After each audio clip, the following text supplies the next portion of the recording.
For today's headlines, PCCI slams sluggish support to MSMEs.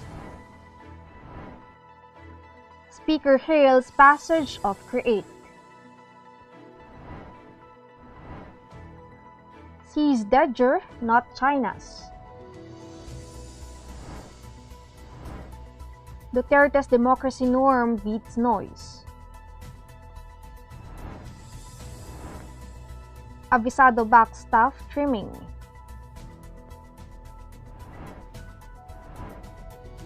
Centerstage returns on TV on February 7. Alaska-Meralco deal crumbles. Northeast monsoon to bring rains in Luzon and Visayas. Good morning, I am Sandalocos and you're watching Tribune News on Q. Today is Thursday, February 4, and now the news.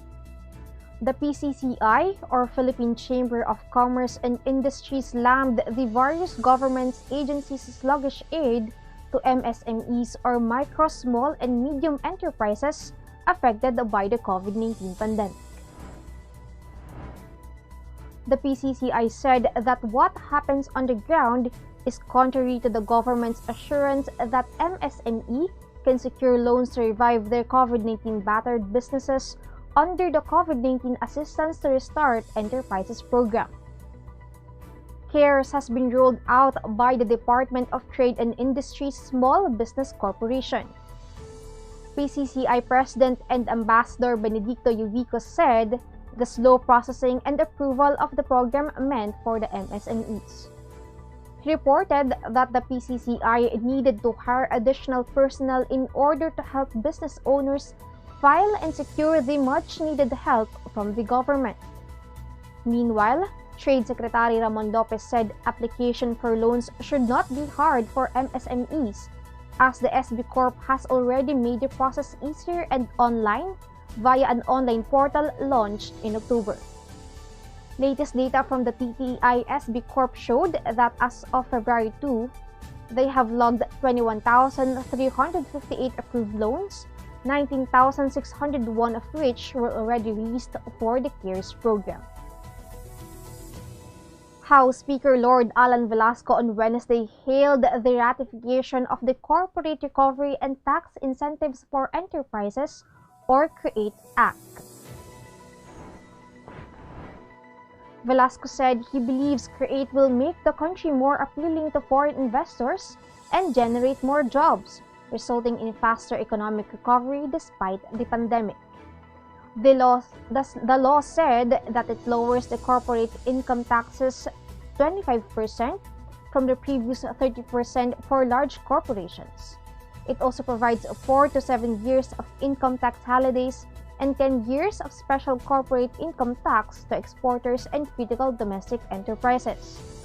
The Marinduque lawmaker pointed out that the Philippines currently has the highest corporate income tax in Southeast Asia, but the newly ratified measure would enable the country to be as more competitive as its neighboring countries. CREATE also exempt from value-added tax and other duties the importation of COVID-19 vaccines, personal protective equipment, and treatment and clinical trial of drugs. House Ways and Means Chair Joey Salceda, the principal author of the measure, projected that more than 1.8 million jobs and at least 12 trillion pesos in combined domestic and foreign investment will be generated over the next 10 years through the said law. Meantime, the dredging vessel recently seized in Bataan for illegal and unauthorized presence in Philippine waters was not a Chinese vessel, the Chinese embassy in Manila claimed on Wednesday. The Philippine Coast Guard and the Bureau of Customs earlier reported that it seized MV Zhonghai 68, identified as a Chinese dredger around 13 kilometers southwest of Orion Point in Bataan Province. In a statement, the embassy noted that the MV Shanghai 68 was registered and sailing under the Sierra Leonean flag, citing information from the International Maritime Organization. The ship is not registered in China and not a Chinese ship, it said. It is also noted that there was no Chinese national on the dredging ship when it was found, the embassy added.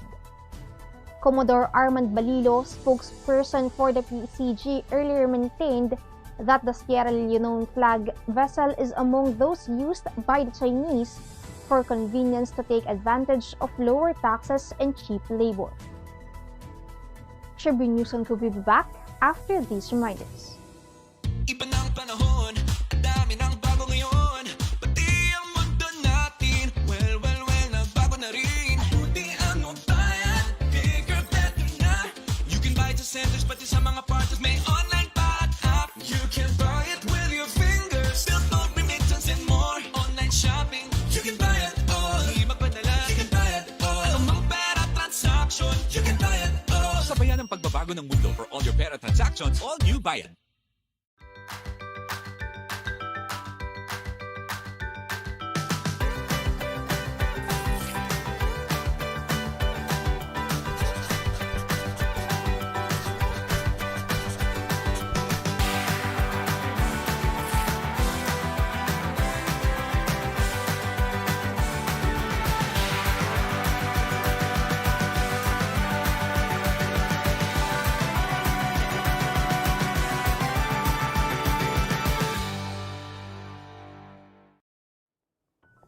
The Philippines' ranking in the annual Democracy Index list of the Economist Intelligence Unit slipped to 55 in 2020 from 54 in 2019 with its score of 6.56.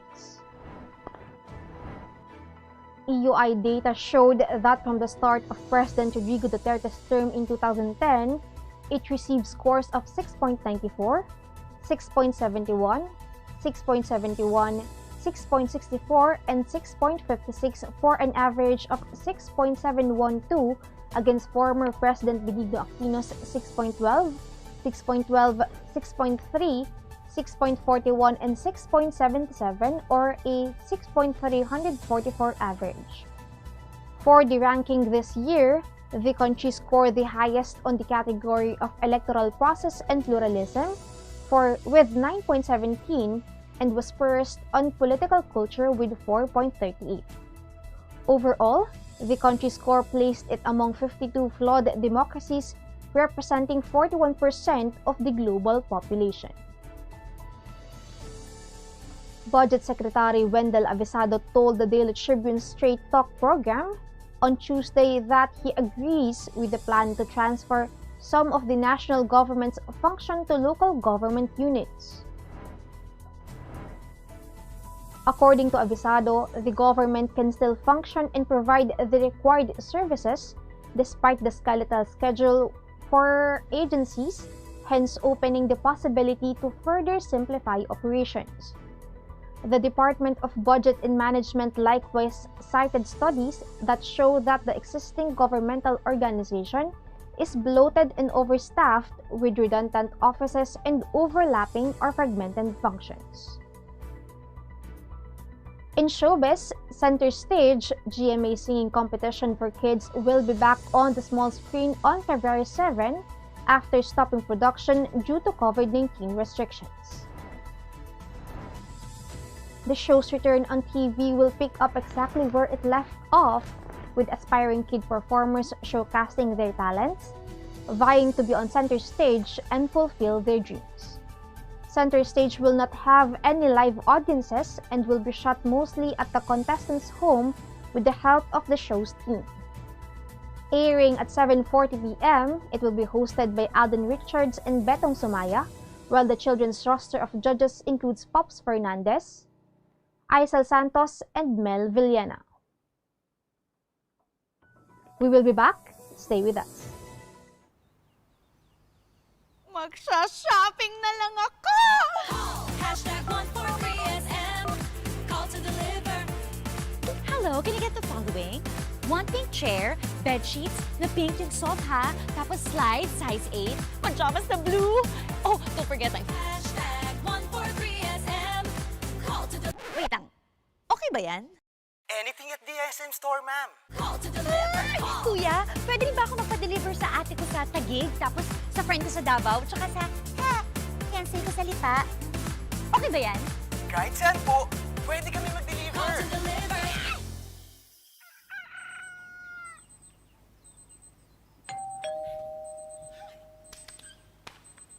Call #143SM. Call to deliver. #143SM. Call to deliver. Call #143SM. #143SM. Call to deliver. Call na rin kayo. Call to deliver. Fiber is the free and secure way to connect with friends and family anywhere. Send messages and make phone and video calls for free. Download Viber now. Alaska's steep demand for the transfer of its star player Vic Manuel to Meralco made the trade deal fell through. Meralco decided to acquire the next best available talent in Macbelo of Blackwater as the Bulls do not want to ship Raymond Almazan, Alain Maliski, and Chris Newsome, Raynel Hugnatan, or Aaron Black to the Aces in exchange for Manuel. Belo, the 27-year-old former Far Eastern University star, is expected to join the Bolts after being traded for playmaker Basser Ammer. The trade proposal had already been sent to the PBA Commissioner's Office and is now being evaluated by the 5-man trade committee. Meanwhile, Alaska Governor D.K. Bachmann said 3 to 4 teams have already expressed interest to acquire Manuel, but their offers were not win-win deals. Alaska coach Jeff Carrasco said the unhappy forward is still in the market.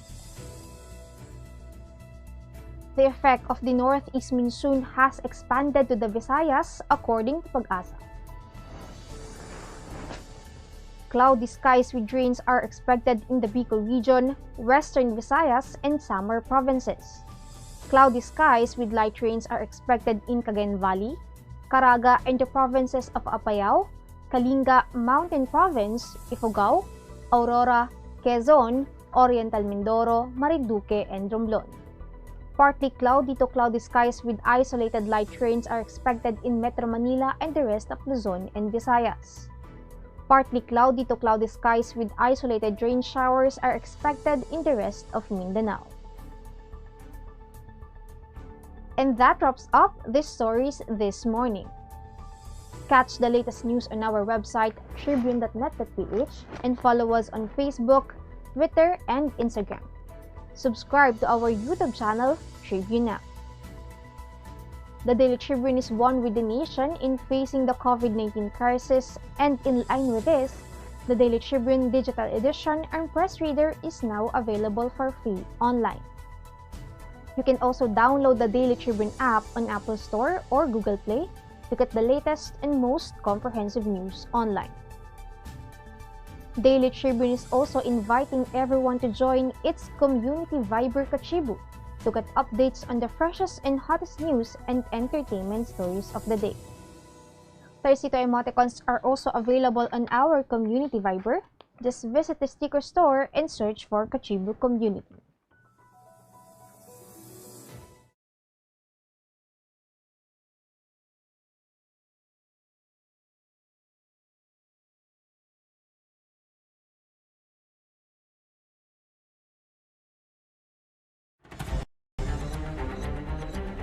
I am Elmer Navarro Manuel. Coronavirus case. I am Sandy Locos. Duterte, dadalo. Si Ray Sanchez. Good morning, I am Vernon Velasco. Only government authorized to Magandang hapon. Ako si Pauline Soko. Ospital naghahanda para sa COVID. Ako si Luis Lisan at ito ang Tribune. Si Ramsey may mensahe kay Andrew. Si Jomel Garner. At ito, Pagsali sa face-to-face Duterte to fund ng COVID cases, tumalo sa 7. Missed the chance to acquire 10. Luis Lisan. si Jomel Garner. O si Ray Sanchez. Vernon Velasco. O si Pauline Soko. Sandy Locos. I am Elmer Navarro Manuel, and this is Tribune News on 2.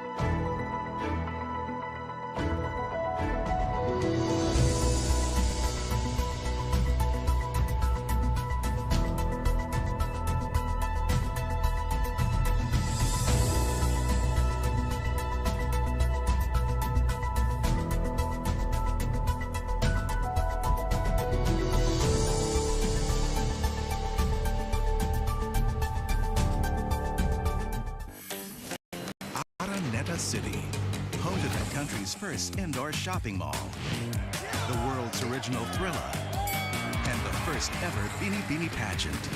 Now a place for your first win, your first catch, your first home, your first big break, your first date, and even your first love. Araneta City, the city of firsts.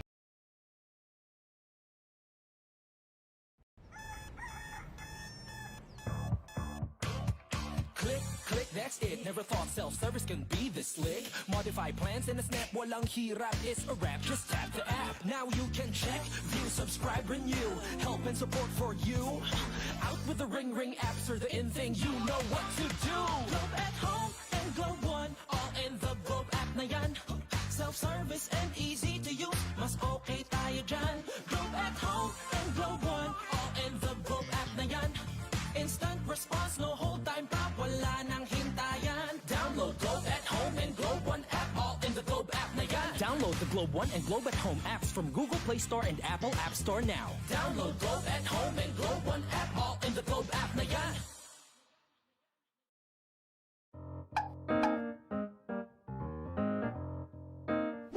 Ang Philippine Offshore Gaming Operators o POGO ay isang legitimate business entity na nagbibigay serbisyo sa offshore gaming para lamang sa mga manlalarong nasa abroad sa pamamagitan ng internet. Ang mga serbisyong handog nito ay katulad ng casino games at sports betting na pwedeng laruin kahit wala sa casino. Sa Pilipinas, walang POGO operators. Tanging POGO service providers lamang dahil nagaganap ang mga laro sa labas ng bansa.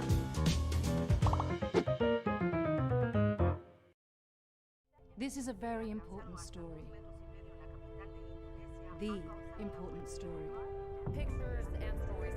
Today, we feel the weight of history on our shoulders. The way we have been moving leads nowhere. We need to change course. Since the United Nations was founded, the human race has never had to face a set of challenges like we do right now. But together, we can overcome them. Good morning, sir. How may I help you? Bakit kailangan ko pang pumunta sa bangko? Oo nga naman, sir. Ba't kailangan pang pumunta sa bangko?